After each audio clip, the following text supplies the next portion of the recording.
പോയിട്ട് 4 വർഷമായി. 4 വർഷമായി ഓരോരോ വർഷം ചെല്ലും തോറും അവശതയായിക്കൊണ്ടിരിക്കുന്നു ഭാര്യയുടെ നിലപാട്.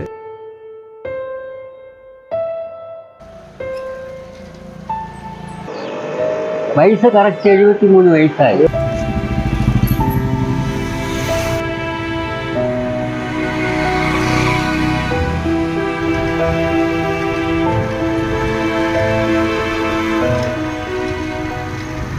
പേര് സുരേന്ദ്രൻ. വയസ്സ് കറക്റ്റ് 73 വയസ്സായി. 4 കിലോ പയറുണ്ടായിരുന്നു, അങ്ങനെ കൊണ്ട് കൊടുക്കാനായിട്ട് വന്നു. 1 കിലോയ്ക്ക് ഇപ്പോഴും പയർ എല്ലായിടത്തും ഇല്ലാത്തത് കൊണ്ട് 100 രൂപ വെച്ച് തരും. 100 രൂപ വെച്ച്. കൃഷിയാണ് ജോലി? അതെ, കൃഷിപ്പണിയാണ് ജോലി. എത്ര കാലമായി കൃഷിപ്പണി തുടങ്ങി? കൃഷിപ്പണി തുടങ്ങിയിട്ടൊരു കുറഞ്ഞത് 40 വർഷത്തോളം വരും. സ്വന്തമായിട്ട് വയലുണ്ടോ? സ്വന്തമായിട്ടൊന്നും വയലില്ല. കാരണം ഇത് കൊണ്ടാണ് ഉപജീവിത മാർഗം കഴിഞ്ഞു പോകുന്നത്. വയലിന്റെ പാട്ടം എടുക്കാനും പിന്നെ അങ്ങനെ വന്നപ്പോഴും മകളുടെ കല്യാണം വന്ന സമയത്ത് ഞാൻ ഇവിടുന്ന് ഒരു 17,000 രൂപ ലോൺ എടുത്ത്. ആ ലോൺ എടുത്തതിന് ശേഷം ഈ ലോൺ എടുത്ത് 2 മാസം കല്യാണം കഴിഞ്ഞ് 2-3 മാസം കഴിഞ്ഞപ്പോഴുണ്ട് കൊറോണ പ്രശ്നം വന്നപ്പോൾ പിന്നെ വയലിലിറങ്ങാനും എടുക്കാനും ആരും ഇല്ലായിരുന്നു. പിന്നെ വയലെടുത്ത സമയത്ത് ഓരോ വയലൊന്നിന് 4-5 വർഷത്തെ പാട്ടം കൊടുക്കാനുണ്ടായിരുന്നു. ആ പാട്ടം കൊടുക്കുന്നത് ഈ ലോണെടുത്ത പൈസ കൊണ്ട് കുറേയൊക്കെ അവരുടെ പൈസ കൊടുത്തു തീർത്ത് ഞാൻ ഒരു 3.5 ലക്ഷം രൂപ ഈ 17,000 രൂപയിൽ നിന്നും ഞാൻ എടുത്ത് 3.5 ലക്ഷം രൂപ എടുത്ത് കടങ്ങളെല്ലാം തീർത്ത് വയലിലെ 1,000 രൂപ എടുത്തിട്ട് എങ്ങനെ 3.5 ലക്ഷം രൂപ കടം തീർക്കണം? കടം 3.5 ലക്ഷം രൂപയുടെ 3.5 ലക്ഷം രൂപ ഞാൻ എടുത്ത് 2 ലക്ഷം രൂപയോളം കടം തീർത്തു. ബാക്കി 1.5 ലക്ഷം രൂപ എടുത്ത് ഞാൻ വീണ്ടും കൃഷി തുടങ്ങി വന്നപ്പോഴുണ്ട് ഈ കൊറോണ പ്രശ്നം വന്ന്. പിന്നെ അതോടുകൂടി എൻ്റെ ഭാര്യ സുഖമില്ലാതെ വീട്ടിൽ കൂടി ഒരു വശം അടിച്ചു പോയി. മെഡിക്കൽ കോളേജ് ആശുപത്രിയിൽ കൊണ്ടുവന്നപ്പോൾ പറഞ്ഞ് അവിടെ കൊണ്ട് പറ്റില്ല എന്ന് പറഞ്ഞു. അവിടെ ഈ കൊറോണ പ്രശ്നം ആയതുകൊണ്ട് അവിടെ അഡ്മിറ്റ് ചെയ്ത് അവിടെ കിടക്കാൻ ഒക്കില്ല, നിങ്ങൾ വീട്ടിൽ കൊണ്ടുപോയി എന്ന് പറഞ്ഞു. അതേപടി വീട്ടിൽ കൊണ്ടുവന്ന് ഇപ്പോഴും വയലിൽ നിന്ന് കിട്ടുന്ന പൈസ കൊണ്ട് എൻ്റെ ഭാര്യയ്ക്ക് ദിവസേന മരുന്നിനും പോലും കഴിയില്ല. ഒരേ കിടക്കയിൽ കിടക്കുകയാണ്. ഉപയോഗിക്കും മരുന്നിനും കൂടിയായിട്ട് എങ്ങനെ ആയിരുന്നാലും അപ്പോഴപ്പോഴായിട്ട് കുറഞ്ഞ ഒരു 1,500 രൂപയോളം ഒരു മാസം. 1,500 രൂപയോളം ഒരു മാസം ആകും. മക്കള് എത്ര പേരുണ്ട്? മക്കള് 3 പേരുണ്ട്. പെൺമകളെ വിവാഹം കഴിച്ചായിട്ട് അയച്ചതോടുകൂടിയാണ് ഈ കടം വന്നതും എടുത്തതും. പിന്നെ 2 ആൺമക്കളുണ്ട്. 2 ആൺമക്കൾക്കും ഒരാൾക്ക് പ്ലംബിങ്ങിന്റെ പണിക്ക് ദിവസേന പണി കിട്ടില്ല. അത് ഒരാൾക്ക് ഈ ഇലക്ട്രിക്കലിന്റെ പണി, കെട്ടിടത്തിന്റെ വയറിങ്ങിന്റെ പണി, അതും 2 ദിവസം കിട്ടുകയാണെന്നുണ്ടെങ്കിൽ പിന്നെ ഒരു 5 ദിവസം പണിയില്ലാതെ അങ്ങനെയാണ് പോകുന്നത്. പിന്നെ ഞാൻ കൂലിപ്പണി ചെയ്തും ഈ വയലിലുള്ള പണികൾ ചെയ്തു എടുത്താണ് ഞങ്ങളുടെ ഉപജീവിത മാർഗം പട്ടിണിയില്ലാതെ പോകുന്നു. ഈ 72 വയസ്സായിട്ടും വേറെ ആരോഗ്യ പ്രശ്നമൊന്നുമില്ല? 73 ഇതിനാണ്ടൊക്കെ ഒരു ഓപ്പറേഷൻ നടന്ന് ഇരണ്യയുടെ ഒരു ഓപ്പറേഷൻ നടന്നിട്ട് 1 വർഷമായി. എന്നിട്ട് ഇപ്പോഴും മറുഭാഗത്തും അതേപോലെ ഇരണ്യയുടെ ഇത് വലിച്ചു കൂടിക്കൊണ്ടിരിക്കുകയാണ്.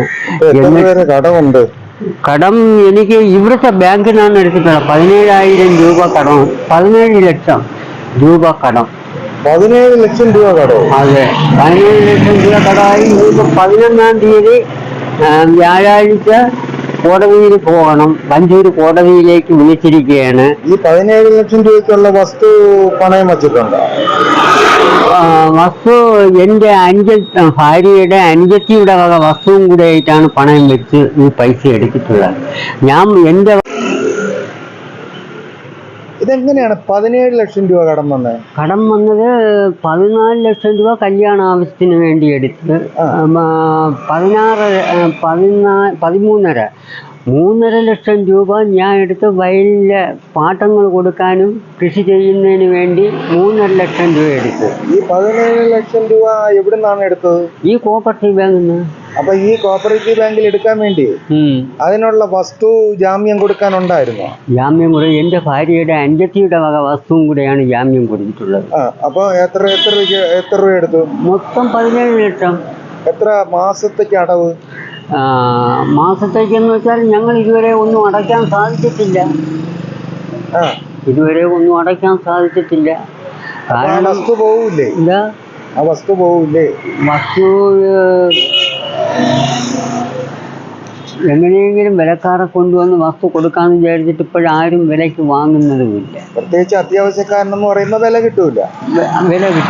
ആരും വന്ന് വില വെക്കുന്നത്. അതുമല്ല ബാങ്കിൽ നിന്ന് ലോൺ ഒക്കെ എടുത്തിട്ടുള്ള വസ്തുവാണെന്ന് അറിഞ്ഞപ്പോൾ ആരും അങ്ങനെ മോഹിച്ച് വരുന്നതുമില്ല. എത്ര സെന്റ് വസ്തു ഉണ്ട്? എൻ്റെ പേരിന് 7 സെന്റ് വസ്തു, എൻ്റെ അനിയത്തിയുടെ പേരിന് 7 സെന്റ് വസ്തു. അപ്പൊ മൊത്തം 14. ഈ 14 സെന്റ് അവിടെ 1 സെന്റിന് എത്ര രൂപയുണ്ട്?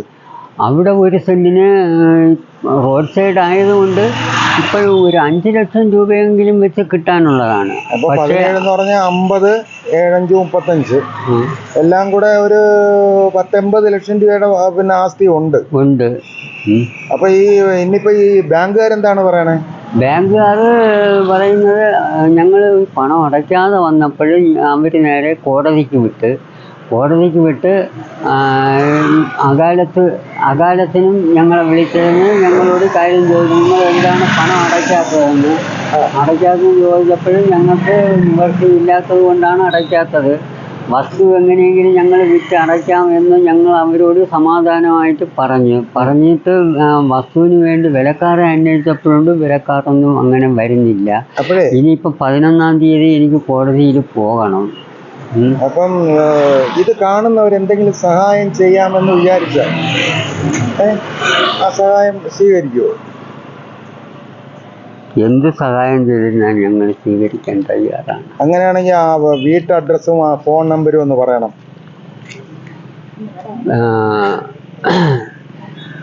വീട്ട് അഡ്രസ്സ് പൊന്നക്കാട്ടുവിള വീട്, സുരേന്ദ്രൻ കെ, പൊന്നക്കാട്ടുവിള വീട്, പകലൂർ, പള്ളിച്ചെൽപ്പിയോ. വീട്ട് അഡ്രസ്സ് ആരെങ്കിലും നമ്പർ പറയണം. പക്ഷേ ഞങ്ങൾക്ക് 2 വർഷത്തിന് മുൻപ് എനിക്കൊരു ഫോൺ ഉണ്ടായിരുന്നു. ആ ഫോണാണെന്നുണ്ടെങ്കിൽ അതിൻ്റെ നമ്പരേ എനിക്കറിയാവും. മക്കളുടെ ഫോണിൻ്റെ നമ്പരൊന്നും എനിക്ക് അറിഞ്ഞുകൂടാ സാറേ. ആരെങ്കിലും നമ്പർ ഉണ്ടോ? എങ്കിൽ ഇവിടുത്തെ നമ്പർ വാങ്ങിച്ചു തരാം, ഈ കടയിലെ നമ്പർ. അപ്പം സന്തോഷം ഞാൻ എപ്പോഴും വരുന്ന സന്തോഷല്ലേ? സന്തോഷം. ഈ പുള്ളി അറിയാമോ? അറിയാം. എത്ര കാലം കൊണ്ട് അറിയാം? ഒരു 30 വർഷം കൊണ്ട് അറിയാം. സന്തോഷിന്റെ നമ്പർ എന്ന് പറഞ്ഞ 97 47 87 30 90. ഇത് വാട്സപ്പ് നമ്പറാണ്. ഒന്നുകൂടെ പറഞ്ഞേ. 97 47 87 30 90.